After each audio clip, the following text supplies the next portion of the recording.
Rules for debit and credit these accounts are under, यानी कि जो ट्रेडिशनल अप्रोच है यानी golden rule of accounting.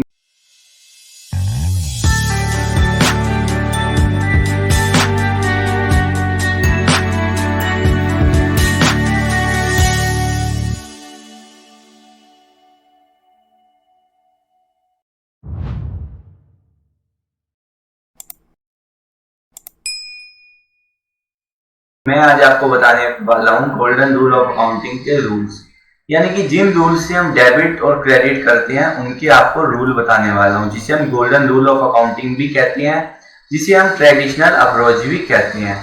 Basically जो डेबिट और क्रेडिट करने के दो रूल्स चलते हैं, एक ट्रेडिशनल अप्रोच होता है और एक मॉडर्न अप्रोच होता है। तो मैं आपको बताने वाला हूँ मॉडर्न अप्रोच यानी ट्रेडिशनल अप्रोच। तो आपको ट्रेडिशनल अप्रोच में जितने टाइप के अकाउंट्स होते हैं वो बताऊंगा और उनके रूल्स क्या क्या होते हैं वो मैं आपको एक्सप्लेन करने वाला हूँ। तो 3 टाइप्स के हमारे जो अकाउंट्स होते हैं बेसिकली वो होते हैं, फर्स्ट होता है हमारा पर्सनल अकाउंट, सेकंड होता है हमारा रियल अकाउंट, थर्ड होता है हमारा नॉमिनल अकाउंट। यानी इन्हीं रूल्स के अकॉर्डिंग ही हम जर्नल एंट्रीज को रिकॉर्ड करते हैं कि हम उसमें डेबिट और क्रेडिट करते हैं। तो सबसे पहले हम जो है पर्सनल अकाउंट को समझ लेते हैं। पर्सनल अकाउंट क्या है? पर्सनल अकाउंट बेसिकली वो होता है जिसमें हम किसी इंडिविजुअल को रिप्रेजेंट होता है। पर्सनल अकाउंट में कोई भी इंडिविजुअल रिप्रेजेंट होता है। मैं अभी आपको दिखाता हूँ। In this type of category accounts of natural person, artificial person in representative or group. मतलब क्या है कि पर्सनल अकाउंट में कोई पर्टिकुलर इंडिविजुअली रिप्रेजेंट करता है पर्सनल अकाउंट में। जैसे मान लो किसी का नाम है राम, श्याम, या किसी का कोई भी नाम है, या किसी कंपनी का नाम है प्राइवेट लिमिटेड, प्रोप्राइटरशिप, पार्टनरशिप, किसी बैंक का नाम है, कोई ड्राइंग अकाउंट है। तो ये सब क्या है जी? ये सब हमारे पर्सनल अकाउंट का ही पार्ट है। मतलब जहां भी अगर कोई इंडिविजुअल को रिप्रेजेंट करने की बात आएगी वो सब हमारे पर्सनल अकाउंट में आ जाएंगे। सेकंड जो हमारा आता है वो होता है real account. Real account of tangible and intangible. Real account basically वो अकाउंट होता है जिसमें हमारी एसेट्स को रिप्रेजेंट करता है, चाहे वो टेंजिबल रियल अकाउंट हो चाहे वो इंटेंजिबल। टेंजिबल रियल अकाउंट का मतलब कि टेंजिबल मतलब जिन एसेट्स को आप छू सकते हो वो हमारी टेंजिबल एसेट्स होती है, और इंटेंजिबल मतलब जिन एसेट्स को आप छू नहीं सकते वो हमारे इंटेंजिबल रियल अकाउंट होते हैं। मतलब जो भी एसेट्स को रिप्रेजेंट करते हैं वो हमारे रियल अकाउंट होते हैं। फिर आता है जी नॉमिनल। नॉमिनल अकाउंट वो हमारे अकाउंट होते हैं जो किसी भी इनकम, एक्सपेंस, लॉस और गेन्स को रिप्रेजेंट करते हैं। यानी कि कोई भी अगर आपका खर्चा हो रहा है, इनकम हो रही है, एक्सपेंस हो रहा है, लॉस हो रहा है, प्रॉफिट हो रहा है, गेन हो रहा है, तो हमारा वो सारा नॉमिनल अकाउंट के अंडर आता है। अब इसके हम रूल्स को देख लेते हैं। ये होते हैं हमारे rules of debit and credit under traditional approach. यानी कि जो ट्रेडिशनल अप्रोच के अंडर रूल होते हैं वो रूल्स क्या क्या होते हैं। पहला होता है पर्सनल अकाउंट का जो रूल होता है वो होता है डेबिट द रिसीवर। यानी जो भी पर्सनल अकाउंट के अंदर रिसीवर है उसको आप डेबिट करो और क्रेडिट करो गिवर। क्रेडिट द गिवर यानी देने वाले को डेबिट करो, और रिसीवर हिंदी में बोलूं तो मतलब पाने वाले को क्रेडिट करो।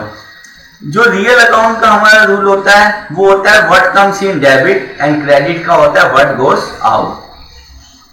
इसी तरीके से जो हमारा नॉमिनल का रूल होता है, डेबिट का रूल होता है ऑल एक्सपेंसेस एंड लॉसेस, यानी ऑल एक्सपेंसेस एंड लॉसेस।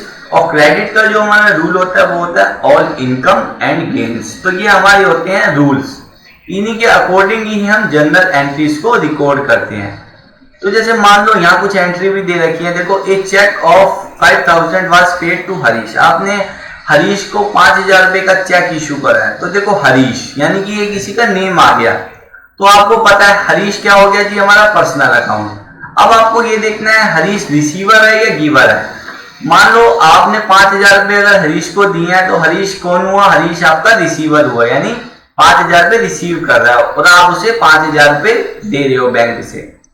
तो रूल्स के अकॉर्डिंग अगर आप देखो तो डेबिट द रिसीवर यानी पाने वाले को डेबिट करो। तो आप एंट्री का रिकॉर्ड करोगे Harish account debit to bank account, यानी कि आपने हरीश को पेमेंट करी है बैंक से। और बैंक क्रेडिट क्यों होगा? क्योंकि बैंक हमारा किसका पार्ट होता है? बैंक भी हमारा एसेट्स का ही पार्ट माना जाता है। जो देखो क्रेडिट वर्ड गोज आउट, यानी रियल अकाउंट में हमारा व्हाट गोज, बैंक वैसे हमारा पर्सनल अकाउंट के अंडर भी आता है, क्योंकि पर्टिकुलर इंडिविजुअल कोई बैंक भी रिप्रेजेंट करता है ना, तो वो हमारा पर्सनल अकाउंट में भी आता है, लेकिन वो रियल अकाउंट अगर आप दोनों की नजर से देखो तो वो क्रेडिट ही होगा।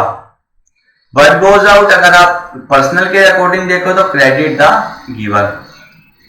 तो ये थे कि जैसे हम मान लो कि आपके सामने कभी एंट्री आ गई परचेज फर्नीचर फॉर कैश 10,000, तो मान लो जो आपका फर्नीचर है वो आपका क्या एसेट्स है, तो रूल क्या बोलता है, रियल अकाउंट में सारी एसेट्स आती हैं।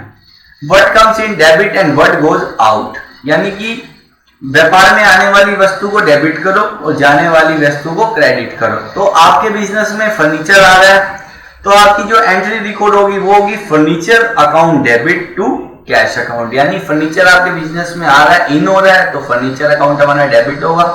और जो आपकी कैश है, क्योंकि कैश भी हमारा क्या होता है, एसेट्स होती है, और व्हाट गोज आउट हमारी एसेट्स कम हो रही है तो हमारी क्रेडिट हो जाएंगे। इसी तरीके से जितने भी हमारे खर्चे होते हैं, नुकसान होते हैं, सब डेबिट होते हैं, और जितनी भी हमारी इनकम होती है वो सारी हमारी क्या होती है, क्रेडिट होती है। जैसे कि देखो अगर मान लो आपने किसी को सैलरी दी है, आपने किसी को सैलरी दी है, तो सैलरी क्या होगा, मान लो आपने किसी को सैलरी दी है कैश में, तो आप करोगे salary account debit to cash account, यानी कि सैलरी को आप डेबिट करोगे। क्यों? क्योंकि सैलरी हमारा क्या है, एक्सपेंस है, तो यहाँ पे ये है ना डेबिट और लॉस एंड एक्सपेंस, यानी जितने भी खर्चे होंगे तो वो सारे डेबिट होंगे, और जितने भी लॉस होंगे वो भी डेबिट होंगे, और जितनी भी इनकम होगी वो क्रेडिट होंगी। तो आप एंट्री क्या रिकॉर्ड करोगे, salary account debit to cash account.